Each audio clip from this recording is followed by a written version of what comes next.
दोस्तों बहुत स्वागत है आप लोगों का।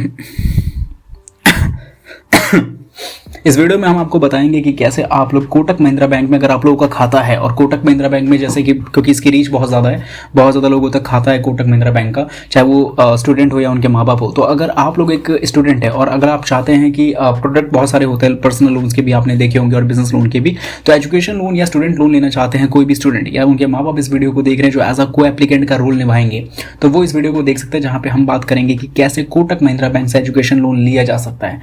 क्या यहाँ पे लोन लेना मुश्किल है, क्या इसको ऑनलाइन लिया जा सकता है या इसे लेने में बहुत दिक्कतें आने वाली है। ऐसे अगर दिमाग में सवाल है तो वो सारी कंफ्यूजन हो जाएगी खत्म। इस वीडियो को देखना पड़ेगा आप लोगों ने। चैनल को सब्सक्राइब कर लीजिए और पूरी वीडियो को एंड तक जरूर देखना।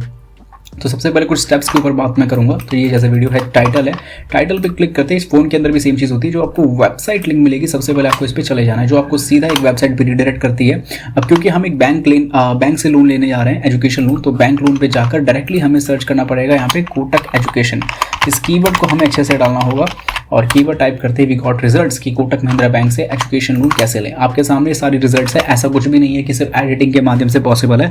अगर आपको ऐसा लगता है तो आप सीधा सीधा जो है वेबसाइट पे जाकर यहाँ पे देख सकते हैं, जिसमें सबसे पहले आपको जानकारी मिलेगी कि कोटक महिंद्रा बैंक से एजुकेशन लोन होता क्या है, कितने रुपए तक का लोन मिल जाता है स्टूडेंट्स को, इसके अलावा यहाँ पे ब्याज कितना देना पड़ सकता है। इसके अलावा अगर देखा जाए तो आपको कितने रुपए का लोन मिल जाता है। हालांकि ये जो पूरा आर्टिकल एक सैंपल फॉर्म है, एक मतलब सैंपल तौर पर मैं आपको वेबसाइट दिखा रहा हूँ। जब आप सच में इस वेबसाइट पर जाओगे तब आपको बहुत सी चीज़ें मिलेगी। बाकी एजुकेशन लोन कैसे लिया जा सकता है, क्या क्या दस्तावेज लगेंगे और कैसे अप्लाई कर सकते हैं, जैसे चीज़ है यहाँ पे आपको हिंदी में मिलेगी, जिसको आप इजीली ट्रांसलेट करके पढ़ और समझ सकते हो। सवाल आता है अप्लाई कैसे करेंगे, जिसके लिए हमें, और मैं आपको भी कहता हूँ कि सीधा गूगल पे जाओ, Kotak Mahindra bank education loan आपको सर्च करना है और उसको फिर जो भी वेबसाइट आएगी कोटक महिंद्रा बैंक की, उसको ओपन करना है, जैसे मैं ओपन करके आपको दिखा रहा हूँ।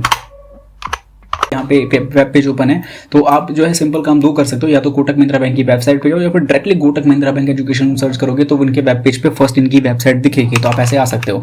बाकी हमारे योजनाpolicy.com की वेबसाइट को आप इन्फॉर्मेशन लेने के लिए पढ़ सकते हो, क्योंकि वहाँ पे जनरल इन्फॉर्मेशन लिखी गई होगी, आप चाहें तो जाकर पढ़ सकते हैं, ये आपकी इच्छा के ऊपर निर्भर कर रहा है। तो यहाँ पे एजुकेशन में साफ लिखा गया कि अगर आप जो है अपनी जिंदगी में सफलता पाना चाहते हो और आपको राइट एजुकेशन मिलनी चाहिए, उसके लिए आपको जो है बढ़ना है, आगे बढ़ना है, तो ये आपकी हेल्प करेंगे एज अ फाइनेंस के तौर पर, ठीक है। और इसके लिए आपको जो है जल्दी से जल्दी लोन का क्विक अप्रूवल मिल जाएगा, कम रेट पे, मिनिमम दस्तावेजों पे और हाई लोन अमाउंट, जो कि आपके इजीली आप इस लोन को चुका भी पाएँ, सब चीज़ों को ध्यान में रखा जाएगा। अब देखो अमाउंट्स वगैरह के बारे में मैं ज़्यादा चर्चा करता नहीं हूँ, लेकिन यहाँ पे जो लोन है वो आपको avail a loan up to 10 lakhs for education loan in India है।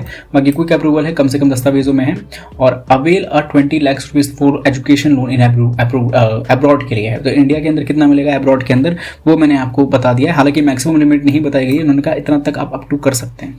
इसके अलावा यहाँ पे कुछ कंडीशंस अप्लाई है जो यहाँ पे आप जरूर देखें ना, ताकि क्योंकि टाइम टू टाइम ये चेंज होता रहता है, तो डिस्क्लेमर इन्होंने दिया तो बहुत सही चीज़ इन्होंने की हुई है। अब कौन कौन व्यक्ति ले सकते हैं या कौन से स्टूडेंट ले सकते हैं, पहले तो यहाँ समझो कि एज का क्या है। तो यहाँ पे कोई स्पेसिफिक एज रेस्ट्रिक्शन नहीं दी गई है, जो भी आप यहाँ पे खुद भी पढ़ सकते हो, ठीक है।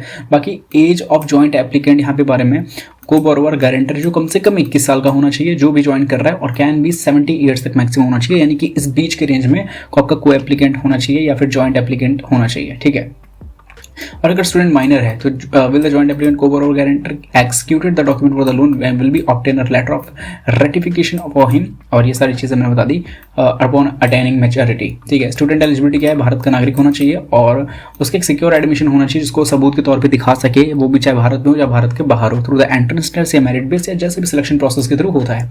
अब कौन कौन से कोर्सेज के लिए हम या फिर स्टूडेंट एलिजिबल है, पीजी कोर्सेज जैसे master and PhD and aggregate institutes, professional courses engineer, medical, agriculture, veterinary law, dental management and computer science, other professions ये masters diploma management programmes, other courses जो यहाँ पे है कंडक्टेड बाय कॉलेज यूनिवर्सिटी जो कि approve है UGC से, regular degrees programme जैसे कि यहाँ पे दिया गया है आपके सामने, आप खुद भी देख पाएंगे, एंड एनी अदर कोल भी shall be declared for time to time. बाकी अब्रॉड के लिए भी यहाँ पे ग्रेजुएशन है, रिप्यूटेड यूनिवर्सिटीज़ के लिए पीजी, पोस्ट ग्रेजुएशन के लिए एमसीए, एमबीए, सारी चीज़ें। तो आप देखें ना कौन कौन से कोर्सेज के लिए अप्लाई कर सकते हैं।